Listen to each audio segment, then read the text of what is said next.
Buen día, soy Erasmo Cadenas Calderón, investigador de la Universidad Michoacana de San Nicolás de Hidalgo y en conjunto con la doctora Alma Rosa Méndez, el doctor Sixtus Antonio Arreola de la Universidad Autónoma de Coahuila y el doctor Rafael Campos del Centro Nacional de Investigación y Desarrollo Tecnológico, vamos a presentar el tema denominado pronóstico de la velocidad del viento un paso adelante, utilizando diferentes vectores de entrada en una red neuronal.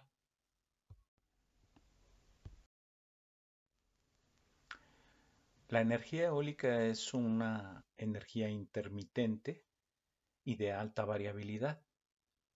El objetivo de pronosticar la velocidad del viento es el de conocer la cantidad de energía que le podríamos extraer a este. Una vez que conocemos la energía que se extrae, los programadores de las granjas eólicas pueden despachar su energía o utilizar este pronóstico para otros fines, como podría ser el de planeación o el de mantenimiento de la planta. El pronóstico de la velocidad del viento se puede hacer en diferentes horizontes, a corto plazo, a mediano plazo o a largo plazo. Es importante que cuando se va a generar un modelo se tenga claridad cuál es el horizonte que se va a pronosticar. Existen diferentes técnicas para generar modelos para pronosticar la velocidad del viento. Existen técnicas estadísticas como ARIMA, modelos numéricos como WRF, modelos de redes neuronales como el que presentamos, y la combinación de estas técnicas pues nos conduce a modelos híbridos. En el presente trabajo se configura una red neuronal con la finalidad de realizar el pronóstico de la velocidad del viento con un pronóstico de un paso adelante, es decir, un pronóstico a corto plazo.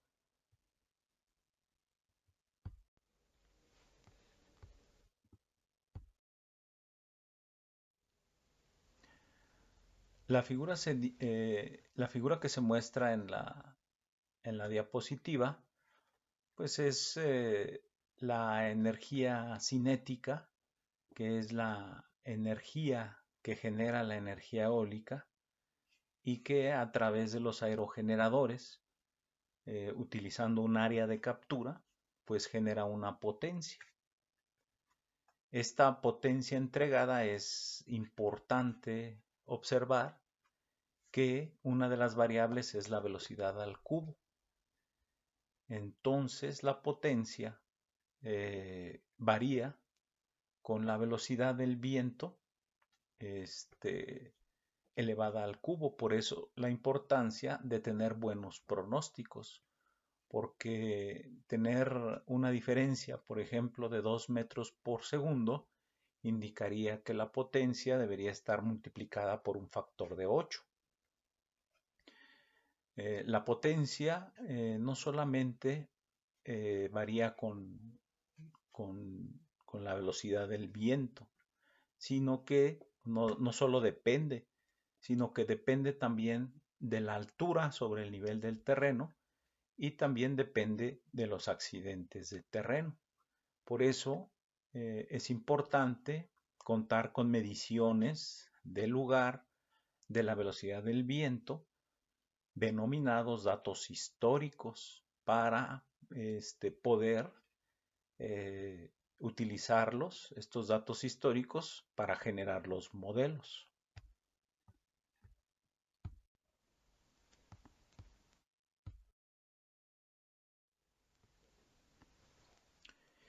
Bueno, cuando nosotros eh,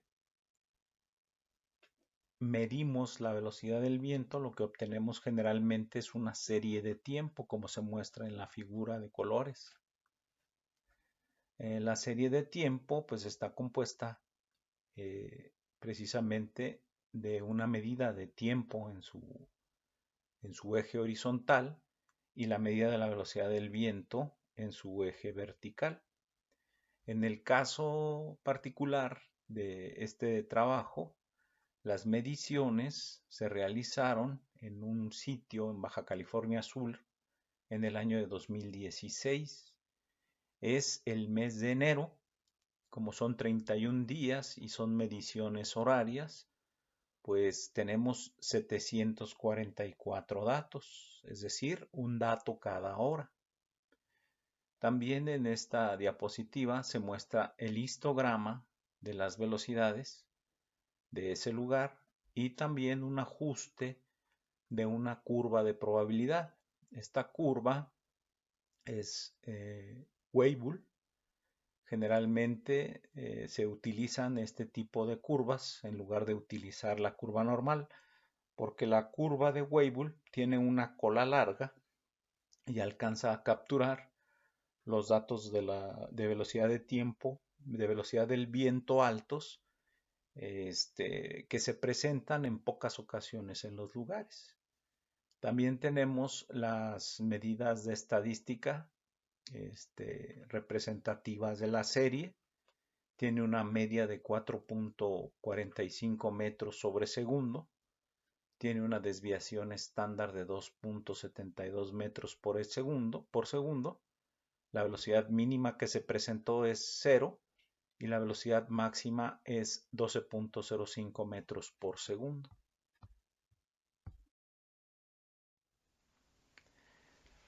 No solo utilizamos para esta investigación las series de tiempo de viento, utilizamos también las series de tiempo de otras variables como la temperatura, como la radiación solar, la presión, la humedad relativa y también al final de la gráfica se ven unas series de tiempos de retardos.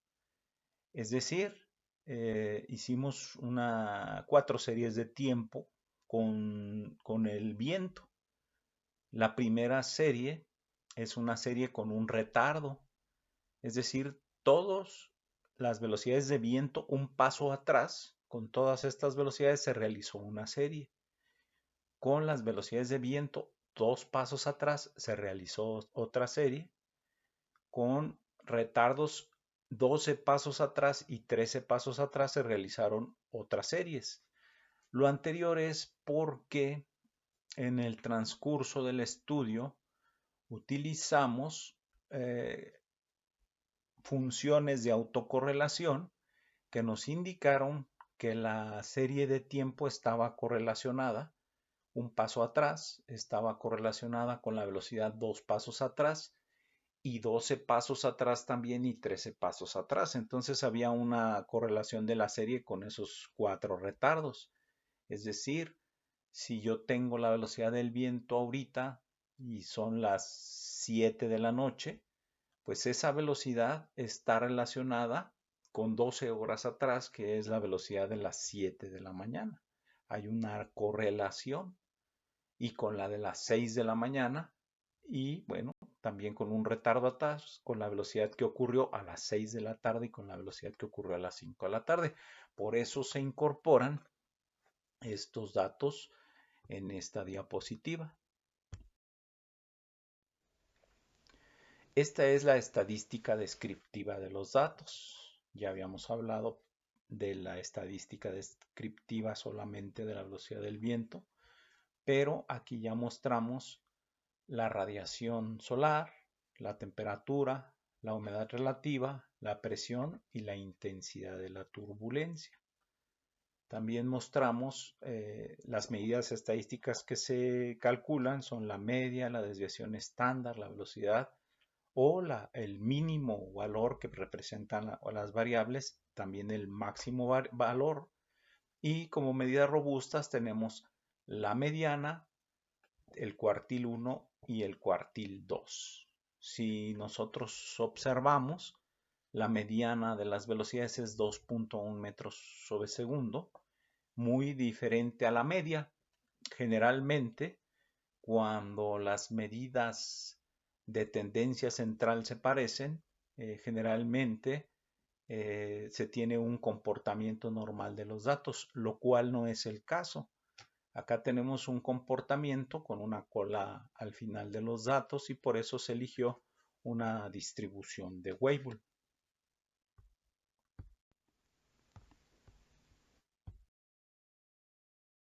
Violín, donde para terminar, decir que bueno, la primera gráfica muestra las gráficas de violín de todas las variables, la gráfica de abajo solo la del viento y en la parte derecha se muestra un ejemplo de un histograma con su curva de probabilidad pero volteada para dar una idea de cómo quedó esa gráfica de violín.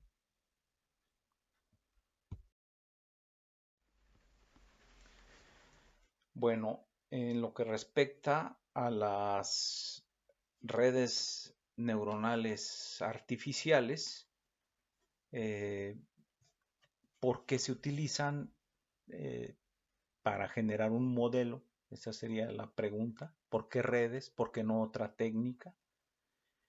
Y bueno, las respuestas nos las da la bibliografía, los estudios previos que se han hecho, y esos arrojan esta gráfica en donde se grafica la resolución temporal y la resolución espacial y se da un espacio para cada modelo.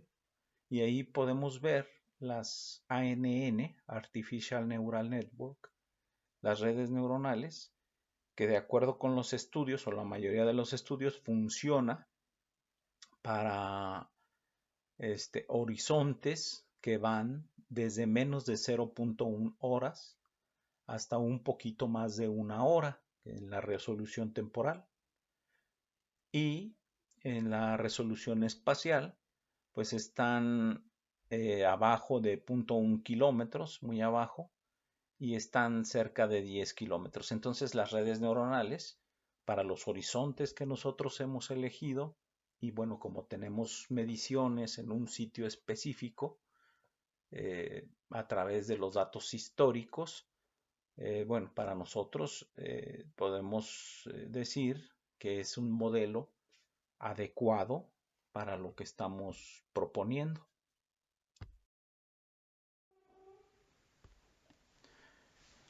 Las redes neuronales artificiales vienen de las neuronas del cerebro. Es es una forma de representar una neurona. Contiene su neurona, contiene su axón y contiene sus dendritas. En este caso, los axones, que es la parte amarilla que se ve arriba de una neurona real, pues serían lo que nosotros llamamos los pesos. Las redes neuronales se basan en la autonomía del cerebro como modelo. Actualmente se asocia con el término deep learning también. Y bueno, otra circunstancia para utilizarlas es que una red neuronal artificial multicapa, es decir, de varias capas, es un buen replicador de funciones. Finalmente, las series de tiempo son funciones.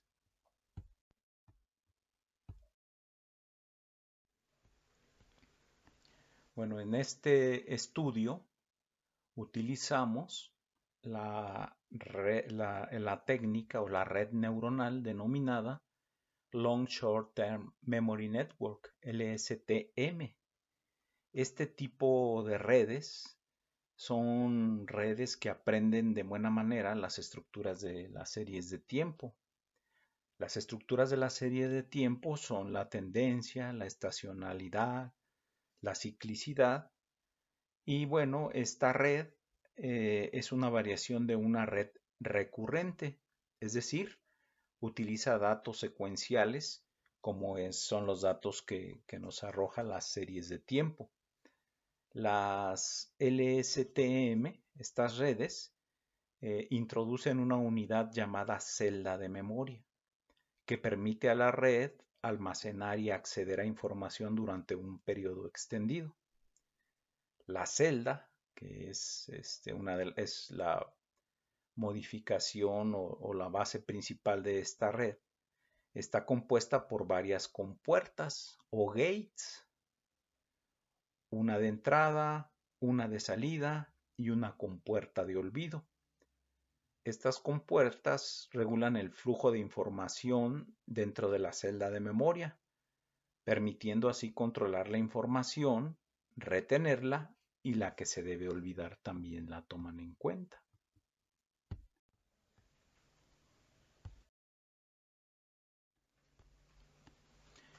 Bueno, estas son las características, la mayoría de las características que debemos tomar en cuenta cuando vamos a programar una red LSTM. Primero, el número de capas. Las redes más sencillas pues tienen una capa de entrada y una capa de salida solamente. Luego hay redes que tienen capa de entrada, capas intermedias y capa de salida.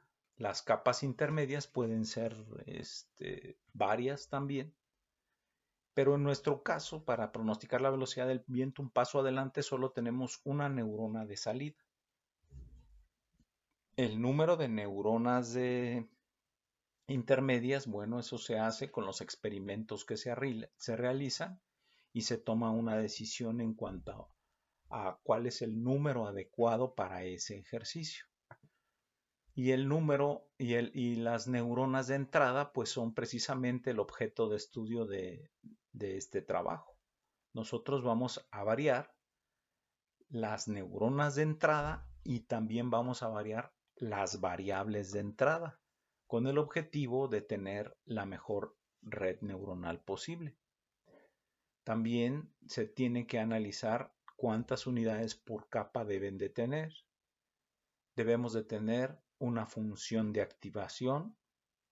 En este caso, en nuestro modelo, utilizamos la función de activación RLU porque se utiliza generalmente para introducir la no linealidad y permite que las redes aprendan estructuras más complejas. Ya lo habíamos platicado en la diapositiva anterior.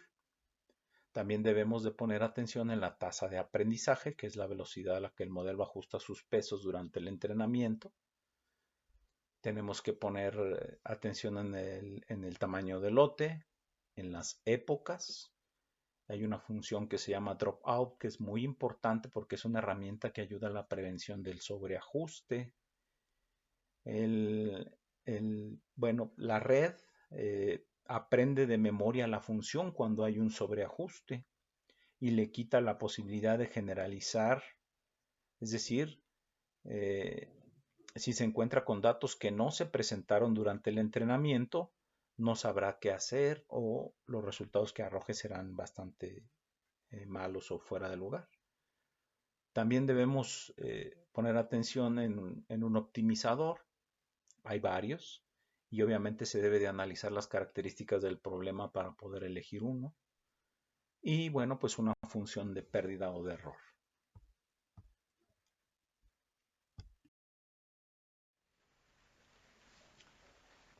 En esta diapositiva se presenta las características ya específicas de la red que utilizamos para realizar los experimentos.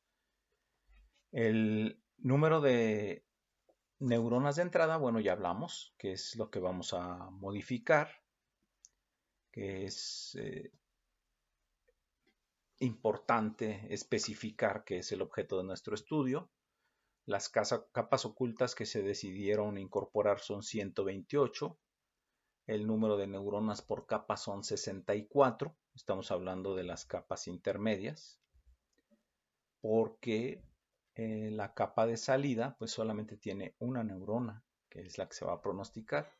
Y la capa de entrada varía, como vamos a ver más adelante, varía de acuerdo a las neuronas que elegimos. La función de activación ya lo habíamos comentado. es la RLU, el tamaño del lote 6, las épocas o epochs, ¿verdad? Que bueno, pues es el paso completo de los datos de entrenamiento a través del algoritmo. Es el número de veces que pasamos los datos de entrenamiento por el algoritmo, en este caso son 100. El dropout, que es una magnitud de 5 por 10 a la menos 5. El optimizador que se usó es el ADAM. La métrica de error es el RMSE. Es la raíz del error cuadrado medio, root mean square error. Y las neuronas de salida pues son una neurona de salida solamente. Estos son los modelos que vamos a proponer o las entradas que vamos a proponer por modelo. En el caso del primer modelo, pues tenemos un retardo de la velocidad del viento como entrada. Tenemos la temperatura del viento como entrada, la humedad relativa, la intensidad de la turbulencia, que es una unidad compuesta por la desviación estándar, la presión atmosférica y la radiación solar. La intensidad de la turbulencia está compuesta por la desviación estándar y la media, perdón. Luego tenemos el modelo 2, que es puros retardos de la velocidad del viento. Este modelo 2 no utiliza otras variables más que los retardos del viento. El modelo 3 es una combinación también, pero solamente incorpora la temperatura y la humedad relativa. El modelo 4 solamente incorpora un retardo y la intensidad de la turbulencia. Y tenemos una red muy sencilla que incorpora solamente un retardo. Entonces, esos fueron los modelos que se utilizaron para que compitieran y que a través de las métricas de error nosotros pudiéramos elegir cuál realiza un mejor ajuste. Estas son las métricas de error usadas para comparar los modelos. Se utilizan el RMSE, NRMSE, el MAE. Es importante destacar que son funciones del error cuadrado medio, porque en esta métrica de error cada error se eleva al cuadrado. Posteriormente se suma y se divide entre el número de observaciones. Este método penaliza errores grandes de pronóstico debido a que los errores se elevan al cuadrado. Entonces es una medida interesante y el MAE se eligió porque es importante conocer el resultado de una métrica que arroje resultados en las unidades de las variables. El MAE está en unidades de la velocidad del viento. Este es el número de épocas graficado y con el error cuadrado medio, la raíz del error cuadrado medio.